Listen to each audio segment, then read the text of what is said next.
I really want to discuss about, especially yung mga first time mom John. How can we deal with this mom guilt? Diba? Because kahit nasang part ka ng being mom, whatever it is that you're doing, so long that you're a mom, diba? You will feel talagang constantly parang guilt ka about sa ginagawa mo sa sarili mo or whatever. So, for example, you're a mom who's a career woman. Paano pagka hindi ako nag-career woman? Paano pag ako yung, alam mo yung nagbabantay sa anak ko? Paano pag hindi pala napakain ng maayos nung yaya or nung kasama or nung sino mang kasama? Tinutbrushan ba? Mga ganon. And all of these things circulating around, especially yung issue ngayon about yung, mental health illness. And we will discuss that on another topic. But yun yung isa sa mga mom guilt, 'di ba? Pag career woman ka. Hi everyone, welcome to my podcast, Jam with Jams.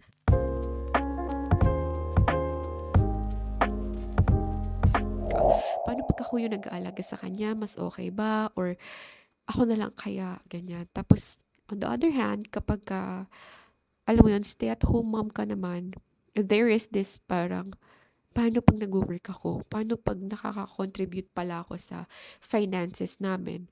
Paano pag tumutulong ako sa finances? Mas easy siguro yung, alam niyo yun, yung makabili ng ganito para sa anak, makabili ng mga kung ano-anong bagay, or kung ano pa. And it will never stop. Kasi nga, katulad ng sabi ko kanina, kahit working mom ka, career mom ka, stay-at-home mom ka, there is this mom guilt talagang nandyan siya sa paligid-ligid na parang linga. Hindi, charot. Nandyan siya sa paligid-ligid, di ba? And I think that comes out of love and care natin sa mga mahal natin, sa family natin, sa anak natin.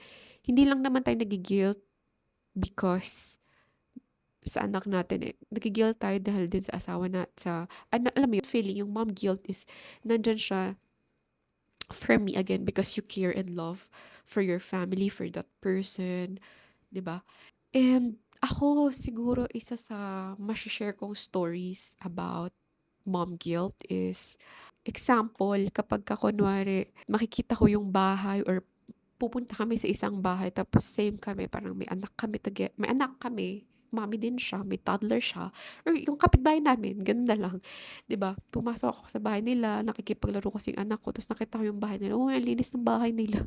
Sa isip ko, pati sinabi ko din, sabi ko, ang linis naman po ng bahay niyo. Kasi, isa yun feeling ko sa mom guilt ko. Paano kapag full-time mom ako, na talagang stay-at-home mom, 'di ba? Kasi there are times na ang gulo ng bahay namin, sobrang gulo. Hindi minsan kung makakapagwalis man, mamaya-maya may kalat na naman, konting ilang oras lang, magulo na naman yung bahay. Yun yung isa sa mga mom guilt ko. And also, pagka kunwari iiwan namin si Zosha sa mama ko or tita ni Chris, mama ni Chris, ganyan, para lang for example, kakain kami sa labas, magde-date kami, papamassage, or kung ano mang reason yan. Parang magi-guilt ako, no, ba't ko nga ba siya iniwan? Dapat siguro sinama natin. Tingnan mo, masarap yung kinakainan natin. Sasabihin niya, Mommy, this is so sarap. Or sabi niya, this place is so cozy. Mga ganun, di ba?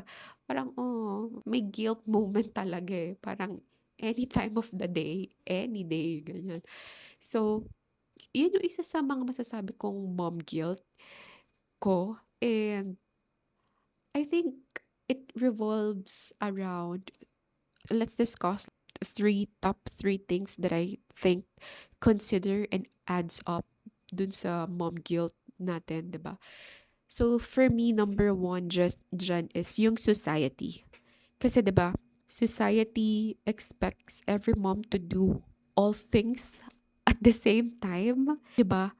And that's just na nature. Hindi pa tayo pinapanganak or bata pa lang tayo, ganun na. Parang dapat yung mommy nang alam lahat to and kayang gawin lahat to. Parang ganun. 'Di ba? Second to that is of course yung social media. yung era ng social media ngayon, I know there are a lot of things na nakakatulong or good things na naidudulot ng social media that we're more open now about how to do things, 'di ba? We learn a lot of stuff, but along with that is sometimes yung pinapakitang highlight lang kasi ng social media is yung magagandang bagay, not the downside of being a mom na, yes, malinis nga yung bahay mo tapos ikaw amoy pawis ka mo, ganyan, may kilikili or amoy suka ka na. 'Di ba? Pagod ka na, gulo-gulo na ng buhok mo, ng damit mo, yung mga ganon. And again, ang daming tulong ng social media but at the same time, parang nagiging standard siya ng mga nanay, which is hindi naman ganun kasama or pero dapat kasi 'di ba ang standard natin yung book of the Bible, yung Bible. And sadly, there are a lot of times na especially new moms, they get the standard out of the social media. And thirdly to that is, of course, pressure from the family. Either intentional or unintentional na pressure tayo ng family members natin, ng nanay natin or ng nanay ng wife or husband natin, 'di ba? Because it's just again the culture and what they expect from us as a mom.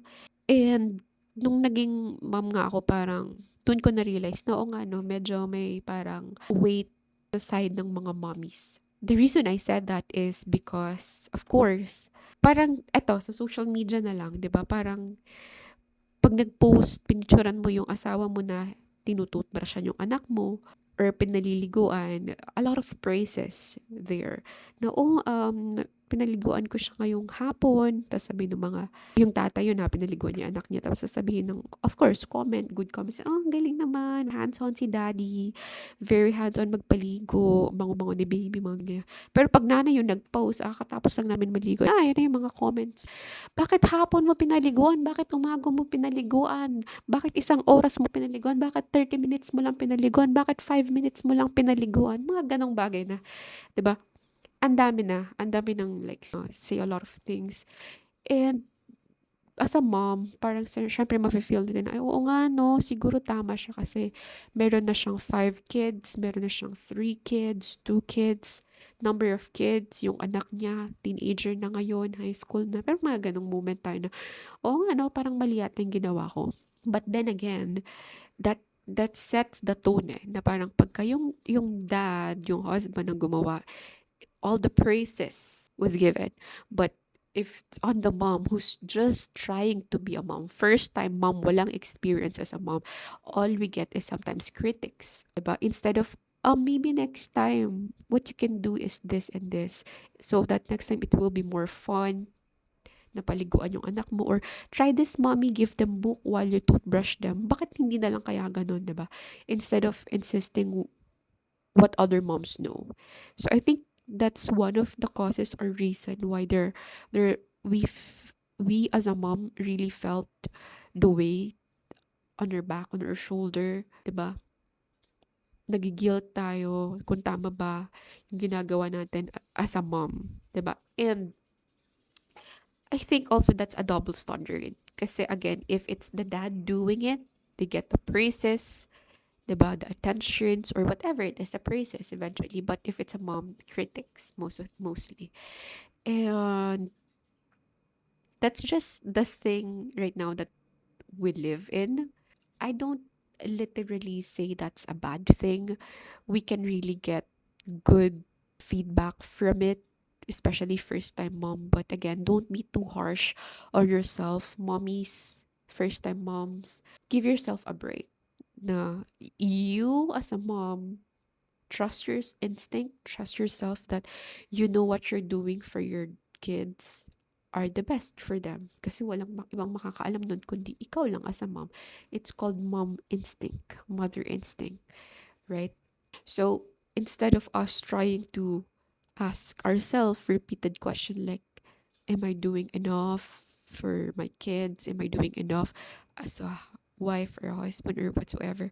Why don't we ask ourselves na, or why don't we tell ourselves na I'm doing the best that I could for this family. I'm doing my best. I'm giving my best for them. And yeah, one thing that I really do as a mom Hindi lang as a mom, even before elementary, high school, I really try to practice speaking in front of the mirror out loud. You can just literally say to yourself before your day starts, work starts, before you do start even reading the Bible or so. Just tell yourself, I am enough, I am loved, I am worthy, I am kind, I'm doing my best. Like that. Anything, an affirmation for you to really uplift yourself that you are really doing enough. Because again, the people around us, and our kids, family members, husband, wife, we're all dealing with stuff. And why not just be kind to one another and help each other out instead of constantly criticizing one another or tripping one another, giving them a mom guilt or whatever you call it. All right. So that's the number one thing that I do, affirmation. And of course, I try to really let my kids know, or I let my kids, daming kids. Dora kasi anak ko yun eh. I really try to make ko siya feel na over the number of toys, over the number of the people, that attention that she can get, the quality is more important. What I mean by that, it's say, for example, my family gathering, of course, madaming bisita, ganyan. Yes, masaya yon. But of course, if not all the visitors are in one place, gathering, literally gathering together for the special occasion, may it be Christmas, birthday, whatever it is, then I don't think you're really investing time, quality with your kids. So, mas maganda na parang kayo lang, nag-expend kayo ng time together, 'di ba? And kahit na hindi mo siya bilhan ng madaming toys, laruan, books, so long that you're spending most of your time, kahit isang book lang yan, tapos paulit-ulit yung binabasa, but there's the interaction between you and your daughter or your kids, masaya na yan sila. And you're doing your best as a mom. And of course, I always, thirdly, is I really try to set boundaries. What I put in my mind, or what I really set boundaries, is that people can give their ideas to me as a mom, that this is how I raised you, this is how I raise him, this is how I raise sila, ganyan, ganyan. But do not insist that to me. I'm open to hearing those suggestions, ideas, but if you insist that I should do the same thing just because it works for you, then sorry, but my boundary is just there. I might not, I might cut you off, or I might just let go of the thing that you're saying, because for me it doesn't really make sense, right? Don't be afraid to cut those boundaries. And again, it's okay to listen to opinions, suggestions, so long that it helps, really helps. But if the person try to insist to you that you these are the things that you should do, and doesn't fit you or fit whatever it is decisions that you're doing for your daughter, for your son, for your family, then don't take it, right? And of course, fourthly, that I'm really doing right now is I'm being more gentle, gracious to myself. I'm giving myself a break. Yung mga friends ko, family ko, they know that even before I met Chris, I already am in, nasa ano na talaga ako, nasa line na ako ng parang pag-exercise, ganyan. But along the way, during my motherhood period, medyo nawala ako eh. Actually, medyo nawala akong take care of myself, even my face, even my body, ganyan. I think it comes with the pressure once you become a mom, na parang, kailangan niya ako, saka na muna ako. Pero, the thing that I've learned, once you become a mom, that's the time that mas kailangan mong alagaan yung sarili mo. Your health, not just your face, but your mentality, clarity ng mind mo is very important. Also your health. Because everything will fall apart if you don't. So please, mommies, be gracious to yourself. Take good care of yourself. If you need to hit the gym, if you need to enroll, if you need to take that 5 minutes walk, go for a walk. Diba? If you need to go to the salon to pamper yourself, that one day, 2 hours na mawawala ka, leave your children, your kids na mapagkakatiwalaan nyo, mommy nyo, daddy nyo, mo, kapatid, or pinsan, or kung sino man. And then just take that. If you need that swim, that run, that walk, go for it. Kasi it's hard to pour to someone's cup if yung meron ka is latak na lang din. 'Di ba? Parang isang taktak na lang yung meron ka, ibibigay mo pa sa anak mo, sa asawa mo. Maubos ka talaga. 'Di ba? It's very important to have a good support system around you. Sa case namin ni Chris, I'm very blessed. Thank you, Jesus. Because the people around us, kahit yung parents ni Chris, tita, ganyan, naaasahan namin eh. Parang sila pa yung nagsasabi, oh, kailan nyo iiwan si Zosha dito? O kailan kayo dadaan dito? Magpahinga na kayo, magpamassage na kayo, those things. And they check up on us, like, oh, kamusta kayo? O may pinadala kaming pagkain, ganito, ganyan. Those are really some genuine and tiny, small act of kindness. Pero that really make talaga effort talaga siya, and for me and Chris, we really appreciate that kasi we cannot really function things constantly if alam mo yun, kami mismo is hindi kami fixed or pagod kami. So the support system that you have, may it be friends, family, take it. Don't be afraid to ask. Before, I was really I'm really afraid to ask because at the back of my mind, ang dami na nilang iniisip. Dadagdag pa ba ako? Ang dami na nilang problema. Ipapaalaga ko pa ba si Zosha? A lot of things, but I learned that it's easier for us to ask help pagka alam mong mapapagod ka pa lang, hindi yung punong-puno ka na ng pagod. Kasi eventually you will like puputok ka, parang bulkan na sobrang pressured ka na and whatsoever, and yun yung mahirap na part. Diba? Don't be afraid to ask help. So going back to the mom guilt, it will really not go away because from time to time, nandyan siya. Whatever it is that you're dealing with, may you be a full-time mom, full-time career mom, or full-time stay-at-home mom, nandyan yung mom guilt. And again, every stages ng anak natin, baby, infant, toddler, teenager, even siguro if they get married, we will still have those mom guilts. Every day, every minute could be. But again, those tips that I've shared to you can help you cope up. And that's what I'm practicing. I'm learning also. As I shared to you this episode, hindi naman ako perfect when I feel the mom guilt. It's just that I try to really remind myself na, okay, I'm doing my best. I'm trying to go back again to realign myself. This is the path that I'm wanting to take. And I'm on the right path, I think. Diba? So anyways, if this podcast, if nakarelate ka dito sa conversation na to, sa topic na to, share it with other moms out there or soon-to-be moms. Because, again, mom guilt is just around the corner. We just really need to choose our battles, choose ano ba yung guilt na mas dapat natin pagtuunan ng pansin.